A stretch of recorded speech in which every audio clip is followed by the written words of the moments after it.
Alright guys, so in this video I'm going to show you how I summarize buildings using my large flat brush, which you're seeing right now. And so I added some gray tones using my large brush. So this large brush is a daily rounding brush. It's 2-inch, it's called a 2-inch flat brush.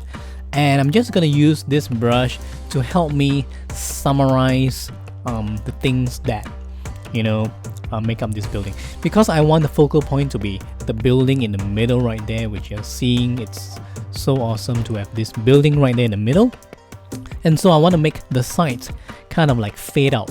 And so to make this fading out kind of effect, so I'm actually using all these different colors on my large flat brush to make sure that we have all these different browns that are being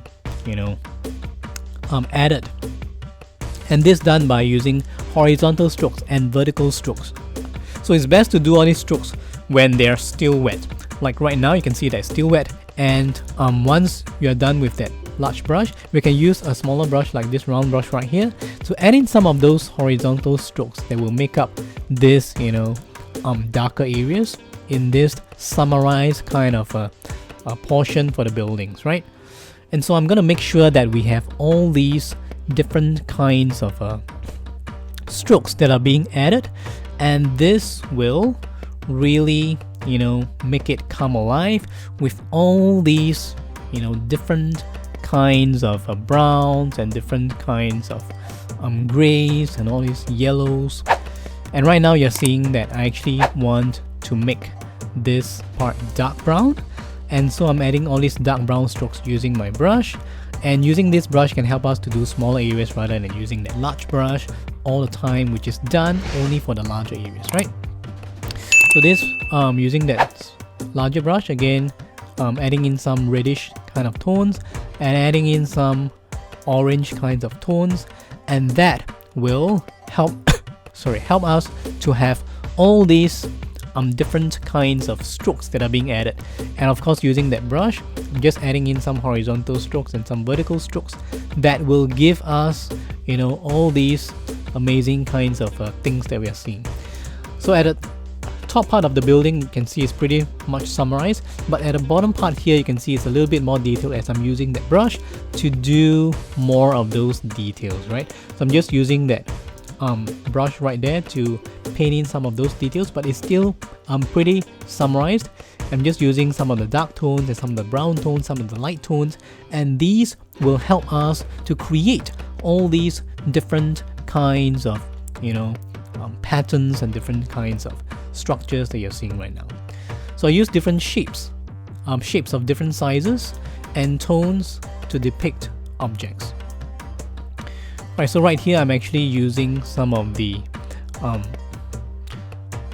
brown tones to help me to depict all these different bricks that you're seeing. So again, these bricks would have to be different in different colors and different sizes and different shapes.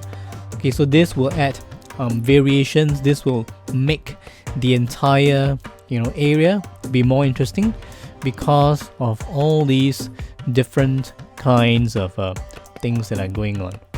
Okay, so again here we have this very summarized kind of strokes that is actually making up the bricks right here.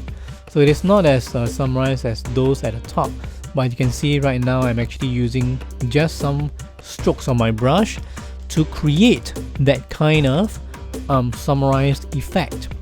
And these shapes and lines will make up this part of the wall, which I'm using these very quick brush strokes to actually help me to represent all these bricks and all these things that you're seeing right now. So I'm not being concerned with all those details that I'm seeing in the original photo, but I'm using the brush to help me paint this yellow portion, this yellow part that is making up that stall right there. It is actually a stall. So they have this structure right there. So now I'm using this red kind of squares to represent some of the details that you see, and using these lines. So all these lines and shapes are pretty amazing when you actually combine them in a very nice way with all these larger shapes. So here we have this larger shape that is of a lighter, more pale kind of red as compared to the two stronger red kind of smaller shapes. So by using all these different kinds of shapes and lines and things that actually represent these structures that you're seeing in the original photo, that can be very interesting, and there's no need for us to depict 100% accurate to what we are seeing, because that can be very rigid at times. But when we want to summarize something, we can use this kind of technique. So right now I'm actually done with those parts right there. Okay, you can see I used different kinds of browns, I used different kinds of blues and dark browns and reds, and right now I'm actually using that brush to paint the darker areas. Right, so I use different browns to paint the bricks. So again, the bricks are made up of different browns, and these browns are being added so that we have these yellows as well, these blacks, and these lighter and darker colors are being combined with the browns for the bricks, which really show interest.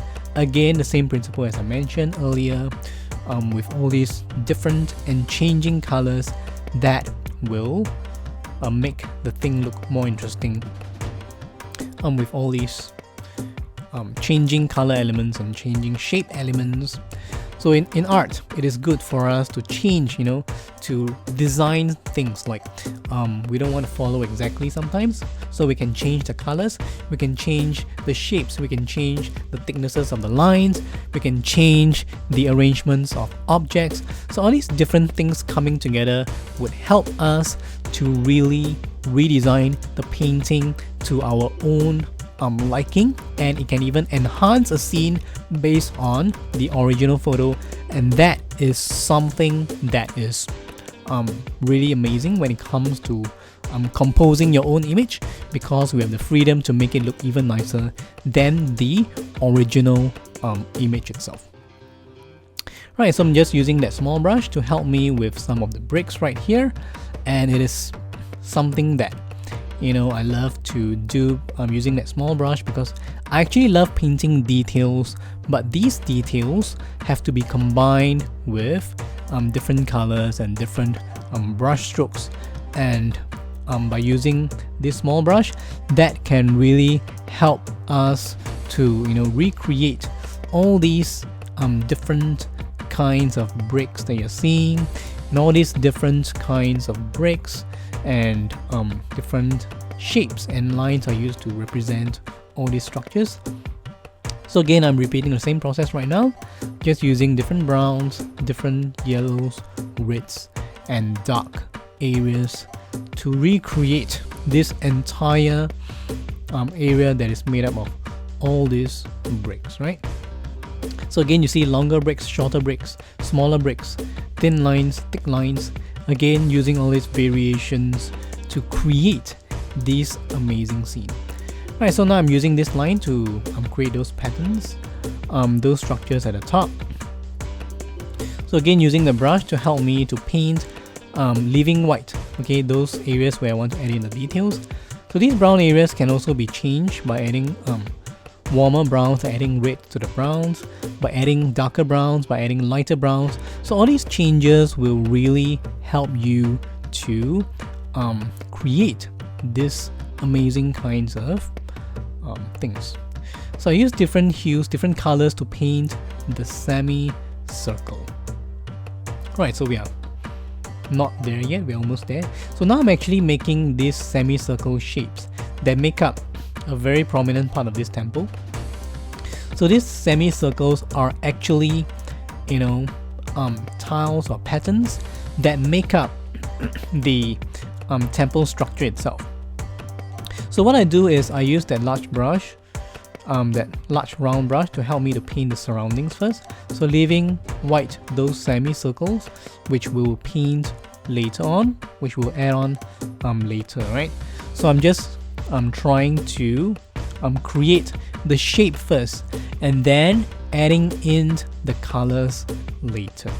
Right, so we're gonna look at how we paint those semicircles. But right now we are going to just touch up on these areas. So you can really see the painting coming together nicely with this middle structure of the painting, and then we have the buildings on the side, and then how I actually summarize the bricks using the techniques that I've just shown you.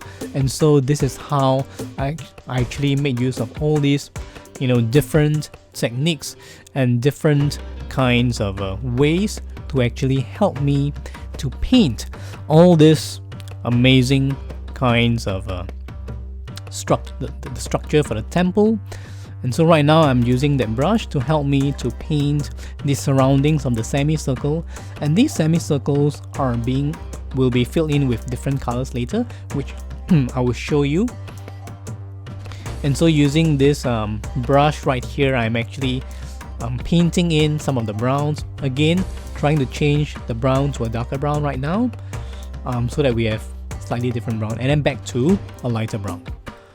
Okay, so we have these browns that are being done around those semicircles. So right now I'm just using that small brush to kind of like touch up on some of the details on the pillars, and very quickly I'm just going to use the brush right now to paint the semicircles. Right, so we must wait until it's dry first so that we have all these, make sure that it doesn't smudge. So I'm using some of the light blues. Okay, so I'm just painting like alternate kind of semicircles using the light blue, and then I'm gonna paint this light brown. So I'm gonna paint this light brown beside those light blues, and just gonna fill up those entire area with alternating light browns and light blues, and that will give more interest to those semicircles. So now we are moving on to the building on the left hand side, and again we are going to do this in the same way as we have seen earlier on, the building on the right hand side. So again, using that large flat brush, I'm using some brown tone, light brown tones, and some grey tones in order to help me with the summarizing of this building. So again, using some of that cerulean blue, which is the light blue. So all these changing hues can really add in a lot of very interesting and very subtly different kinds of colors. So again, when it's still wet, I'm just adding in some of that yellow, and this yellow is being combined with the gray, and right now you can see that we have all these yellows and grays which are being combined because of the wetness, and so we have these browns again. So I'm just trying to recreate this entire scene using a light base color with these yellows, blues, and light browns. And the bottom part right here is darker. We can see that it's underneath the shadow, and so I'm using very dark tones, dark brown and these black tones to kind of like do this shadow area, right? So just left white some areas as well for the windows and some of the details. And so this is how we can summarize the building that we see. So the thing is, it's different from the original photo itself, but it's nice because we see all these very quick strokes, lines and shapes and colors that make up the essence of the building, and that is something that we want because we want to have all these, you know, changing kinds of color elements and changing kinds of browns and yellows and, you know, all these different kinds of things that will really help me to achieve these changing kinds of effects. So using strokes to represent things and to add in more dark brown strokes. So this will really help us to, you know, make sure that we have all these very nice strokes and lines and things that are going on that will make up this bottom part right here, which is really dark. And this is in contrast with the lighter area on top.